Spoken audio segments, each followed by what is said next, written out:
We had a pretty wild day today in the markets after the tariff announcements. So I just wanted to do a quick overview of the SPDR S&P 500 ETF and show you guys the different time frames and what I'm seeing. First off, if you look, I'm on the 5 minute time frame. You could see we opened up today at 5:45.11 for a price, shot up a little bit beyond this resistance, which turned to support for a brief instant, and then we dropped back below. So it turned into resistance. So we dropped back below and just kind of went up a little bit and then started dropping back down. Pretty steep drop right here, too, on the 5 minute chart. And as you can see, we're well below the Ichimoku cloud right here. So that's the 5 minute. I want to scroll through all these time frames to get a better understanding. So here's the 15 minute chart. Looks very similar, still well below the Ichimoku cloud. And you could see right here, we have a huge gap in the volume profile. So this is where price could really shoot up or down drastically. So something to keep our eye on. That's around, let's see here, from 547 to 558. So let me put a little indicator right here, here. So a lot of times what you'll see is once the price breaks around this area, you have this open field for the price to shoot up or down really quickly, depending on what the price is looking like. So let's go to the 30 minute. 30 minute time frame. You can see right here the volume profile. Pretty huge. Once again, we're at right around 555. The hourly time frame.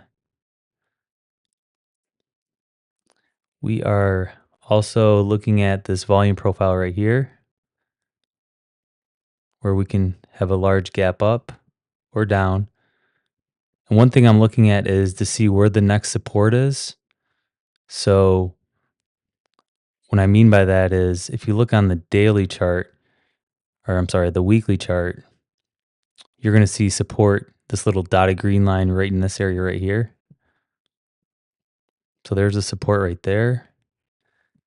On the daily chart, you have a support right here. So as I'm going through these different time frames, that's what I'm looking for, is those different types of supports to see where the price might bounce at. So let's go to the 2 hour. 2 hour chart, still no support below. Once again, have that huge gap up with the volume profile. 3 hour, still looking pretty identical to the 2 hour. These are going to look pretty much identical. 4 hour, well below still the Ichimoku cloud, forming that downtrend. Still have this huge volume profile right here. This is where things change a little bit, is on the daily time frame. So you can see we finally have a support, like I said, at looks like 521.49.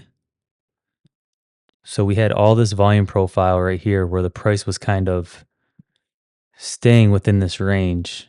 If you look right here and right here, a lot of this price was just in this range right in this area. Now we broke out below the Ichimoku cloud right here, and it's been, like I said, that downtrend. Not a lot of volume profile here, not a lot of volume profile in this area. So that's where you can see those fast gaps downward. If the supports don't catch the price and then potentially bounce. And we didn't see any bounces really today at all. Let's look at like I said, I'm looking at this 521.49 for the next support, since we broke this resistance right here of 544. You can see this bar currently moving in the downward direction. So, and then also on the weekly. So here's where things get a little bit interesting.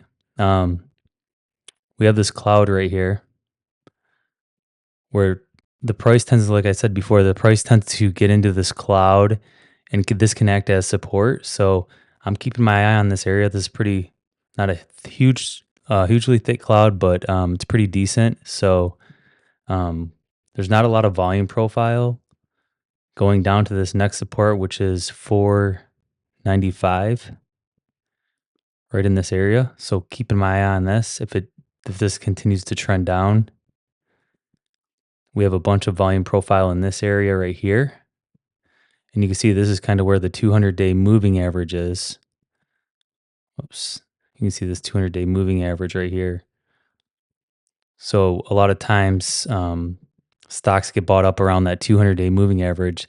The last time that the S&P 500 ETF Trust hit this 200-day moving average, which is this black line, was back in, looks like 2022, right here. And then also during COVID back here, we dropped below and it got bought up right away. And you can see it got bought up right away. So kind of monitoring to see if we're going to continue to fall and break past this support level, or if the cloud's going to catch the support and bounce, or we're going to continue trending down to the 200-day moving average and get bought up, or are we going to continue on and hit this 417 support level? So all things to keep in mind. There's a lot going on. I know the Federal Reserve Chair Jerome Powell is speaking tomorrow at 11:25 a.m. And we all know the markets get kind of crazy whenever he has a speech going on. So something to keep your eye out on. If you guys like this video, hit the like button. Don't forget to subscribe, and we'll see you guys later.